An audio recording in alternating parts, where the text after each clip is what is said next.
Variations ਵਧੀਆ ਨੇ ਤੇ ਮਤਲਬ ਕਿ ਚੇਂजेस ਵਧੀਆ ਆ ਗਏ। ਜੇ ਉਹ ਮਾੜੀ ਵੇਰੀਏਸ਼ਨ ਹੈ ਤੇ ਉਹ ਕੋਸ਼ਿਸ਼ ਇਹ ਹੁੰਦੀ ਹੈ ਕਿ ਉਹ ਐਗਜ਼ਿਸਟ ਨਹੀਂ ਕਰਦੀ, ਉਹ ਖਤਮ ਹੋ ਜਾਂਦੀ ਹੈਗੀ ਹੈ। ਸੋ ਟ੍ਰਾਂਸਫਰ ਇਨਹੈਰਿਟੈਂਸ ਟ੍ਰੇਟਸ ਔਰ characteristics passed on from parents to offspring generation are controlled by genes. जिस तरह हाइट है, स्किन है, कलर, आई कलर, शेप, ਇਹ ਸਾਰੀਆਂ ਜਿਹੜੀਆਂ ਚੀਜ਼ਾਂ ਨੇ ਇਹ ਵਨ ਜਨਰੇਸ਼ਨ ਤੋਂ ਨੈਕਸਟ ਜਨਰੇਸ਼ਨ ਨੇ ਜਾਂਦੀਆਂ ਨੇ। ਹੁਣ ਅਸੀਂ ਡਿਸਕਸ ਕਰਾਂਗੇ ਲॉज ਬਾਰੇ। ਸਭ ਤੋਂ ਪਹਿਲਾ ਲॉज ਹੈਗਾ ਵਾ law of dominance, very very important. Dominance ਦੇ ਸਿਰ ਦੇ ਉੱਪਰ ਬਾਕੀ ਜਿਹੜੇ ਲॉज ਡਿਪੈਂਡ ਕਰਦੇ ਨੇ। ਡੋਮੀਨੈਂਸ ਦੇ ਵਿੱਚ ਤਾਂ ਆਪਾਂ ਇੱਕ ਅਸਿਊਮ ਕਰ ਲਿਆ ਮੇਲ ਹੈ, ਇੱਕ ਫੀਮੇਲ ਹੈ। ਇੱਕ ਨੂੰ ਆਪਾਂ ਕਹੇ ਕਿ ਇੱਕ ਦੇ ਕੋਲ ਕੈਪੀਟਲ ਟੀ ਟੌਲ ਹੈ, ਦੂਸਰਾ ਬਿਲਕੁਲ ਸਮਾਲ ਟੀ ਰਿਸੈਸਿਵ ਹੈ। ਜੀਨਸ ਬਣਾਏ ਉਹਨਾਂ ਦੇ, ਉਹਨਾਂ ਨੂੰ ਕ੍ਰੋਸਿੰਗ ਕੀਤੀ, ਜਿਹੜੀ ਨਵੀਂ ਚੀਜ਼ ਬਣੀ ਉਹ ਸਾਰੇ ਕੀ ਬਣ ਗਏ ਹੈਟਰੋਜ਼ਾਈਗਸ ਟੌਲ, ਯਾਨੀ ਕਿ ਟੌਲ ਨੇ ਟੌਲ ਹੀ ਦਿੱਤਾ, ਬਟ ਉਹਨਾਂ ਦੇ ਵਿੱਚ ਕਿਹਦੇ 'ਚ ਚੇਂਜਸ ਆ ਗਏ, ਉਹਨਾਂ ਦੇ ਜੀਨਸ ਵਿੱਚ ਚੇਂਜਸ ਆ ਗਏ। This kind of law is called this ਇਹ ਜਿਹੇ ਕ੍ਰੋਸ ਨੂੰ ਆਪਾਂ ਕਹਿੰਦੇ ਹਾਂ ਲਾਅ ਆਫ ਡੋਮੀਨੈਂਸ, ਕਿਉਂਕਿ ਇਸ ਵਿੱਚ ਡੋਮੀਨੈਂਟ ਕਰੈਕਟਰ ਸ਼ੋ ਹੋਇਆ। ਦੈਨ ਆਇਆ ਲਾਅ ਆਫ ਸੈਗਰੀਗੇਸ਼ਨ। ਸੈਗਰੀਗੇਸ਼ਨ 'ਚ ਕਹਿੰਦਾ ਵਾ ਇਹਦੀ ਚੀਜ਼ ਦੀ ਕੀ ਹੋਈ, ਕੈਪੀਟਲ ਟੀ ਸਮਾਲ ਟੀ ਦੀ ਕੀ ਹੋਈ ਸੈਲਫ ਪੋਲੀਨੇਸ਼ਨ। ਹੁਣ ਰੂਲ ਦੇ ਅਕੋਰਡਿੰਗ ਮੈਂਡਲ ਨੇ ਕਿਹੜਾ ਰੂਲ ਕਹੇ ਸੀ ਕਿ ਪਹਿਲਾਂ ਉਹਨੇ ਕਿਹਾ ਸੀ always choose the pure plant. After that he said that crossing the capital T and small T ਇਹਦਾ ਸੈਕਿੰਡ ਰੂਲ ਸੀ। ਥਰਡ ਰੂਲ ਉਹਨੇ ਕੀ ਕਿਹਾ ਸੀ ਕਿ ਇਹਦੀ ਕੀ ਕਰਾ ਦਿਓ ਸੈਲਫ ਪੋਲੀਨੇਸ਼ਨ ਕਰਵਾਓ। ਜਦੋਂ ਸੈਲਫ ਪੋਲੀਨੇਸ਼ਨ ਕਰਵਾਈ, ਦੇਖੋ capital T small t make a genes, then the crossing between the both the father and mother genes, then the new type of flowers will appear, that is capital T small t and small t। ਹੁਣ capital T V ਕੀ ਹੈ ਟॉल, ਕਿਉਂਕਿ ਜਿੱਥੇ capital T ਆ ਗਿਆ that would be the tall, ਕਿਹਨੂੰ assume ਦੱਸਦਾ ਪਿਆ ਟॉल ਨੂੰ। ਹੁਣ ਆਪਾਂ ਕੱਢਣੀ phenotypic ratio। always this question come in exams that what is the phenotypic ratio of F2 generations of a monohybrid cross, and that is 3:1। ਕਿਸ ਤਰ੍ਹਾਂ 3:1 ਹੈ? 3 stand for 3 tall ਨੇ ਤੇ 1 dwarf ਹੈ। ਕੈਪੀਟਲ ਟੀ ਜਿੱਥੇ ਆ ਗਿਆ ਉਹ ਟॉल ਹੈ, ਕੈਪੀਟਲ ਟੀ ਦੋਨਾਂ 'ਚ ਹੈ ਟॉल, ਕੈਪੀਟਲ ਟੀ 1 ਹੈ, ਇੱਕ ਸਮਾਲ ਟੀ ਹੈ tall, capital T small T again tall. So 3 tall ਆ ਗਏ ਤੇ 1 dwarf ਆ ਗਿਆ। ਅਗੇਨ ਹੈਗੀ ਜੀਨੋਟਿਪਿਕ ਰੇਸ਼ੋ, ਜਾਣੀ ਕਿ ਉਹਨਾਂ ਦਾ ਜੈਨੇਟਿਕ ਮੇਕਅਪ ਕਿੰਝ ਦਾ ਹੈ। ਕੈਪੀਟਲ ਟੀ 1 ਹੈ 1, ਕੈਪੀਟਲ ਟੀ ਸਮਾਲ ਟੀ 2 ਨੇ 2, ਸਮਾਲ ਟੀ 1 ਹੈ ਤੇ 1। that is called genotypic ratio। now next law is law of independent assortment, that is called dihybrid cross। in this case we will take two characters, that is capital R, capital Y, small r, small y, and the genes will be capital R, capital Y, small r, small y।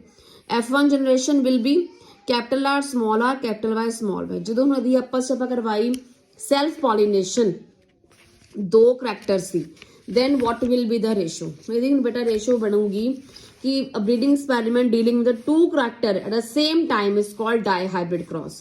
ਹੁਣ ਇਹਦਾ ਜੇ capital R, capital Y ਇੱਥੇ ਵੀ ਉਂਝ ਲੈਣਾ, capital R, small y ਇੱਥੇ same as it is, small r, capital Y again small r, capital Y।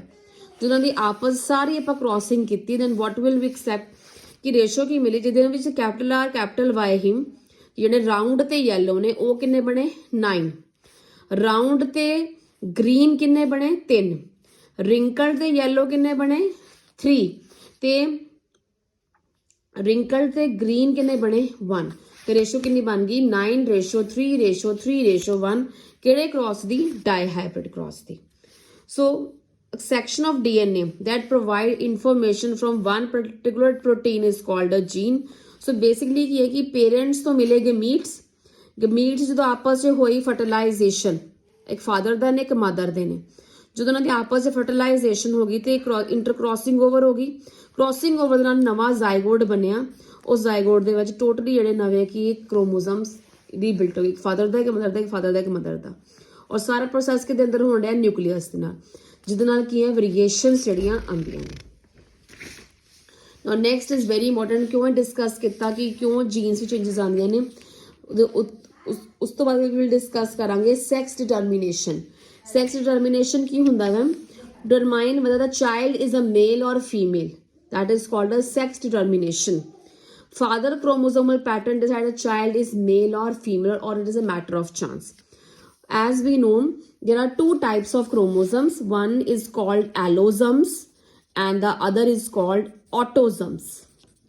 In all male and female, autosomes are same, means there is about 22 pair of chromosomes are autosomes that are same in male and female. Allosomes is also called a sex chromosome, which is different in male as well as male. In male that is XY and in female that is XX. So formation of a gametes and there's a fusion of after that. So the new ਜਿਹੜਾ ਬਣੇਗਾ ਕਿ babies ਜਿਹੜੇ ਨੇ ਉਹ ਕਿਸ ਤਰ੍ਹਾਂ ਦੇ daughter ਨੇ ਕਿ ਸਨ ਹੈ ਜਿੱਥੇ ਜਿੱਥੇ XX ਆ ਗਿਆ those are female and ਜਿੱਥੇ XY ਉਹ ਕੀ ਹੋ ਗਏ male. So 50% chances of daughters and 50% chances of son. Now the very important topic that is blood groups. There are 4 blood groups are there: A, B, AB and O. AB is the universal recipient and O is the universal donor. Donor ਹੁੰਦੇ ਨੇ ਜਦੋਂ ਮੇਲ ਔਰ female ਹੁਣ ਆਪਾਂ assume ਕਰ ਲਈਏ ਕਿ if a father is has a blood group O, I stand for O blood group and mother has blood group AB, ਤੇ ਜਦੋਂ ਉਹਨਾਂ ਦੇ ਵਿੱਚ ਆਪਸ 'ਚ ਕ੍ਰੋਸਿੰਗ ਹੋਏਗੀ ਤੇ 50% ਬੱਚਿਆਂ ਦੇ ਬਲੱਡ ਗਰੁੱਪ ਹੋਣਗੇ A ਤੇ 50% ਬੱਚਿਆਂ ਦੇ ਬਲੱਡ ਗਰੁੱਪ ਕੀ ਹੋਣਗੇ B ਹੋਣਗੇ. So we will discuss today the chapter heredity. In the chapter heredity we have discussed about heredity ki hundi hai. Then after that we will discuss genetics. Then we will discuss the variations responsible, the characters, genetic characters of father and mother. When they will transfer to the zygote, they entirely will get changed because of the genes. Then we discuss the laws of inheritance. So in this case we will discuss the very important and last we will, but not least, we have discussed the sex determination. So from this chapter is over.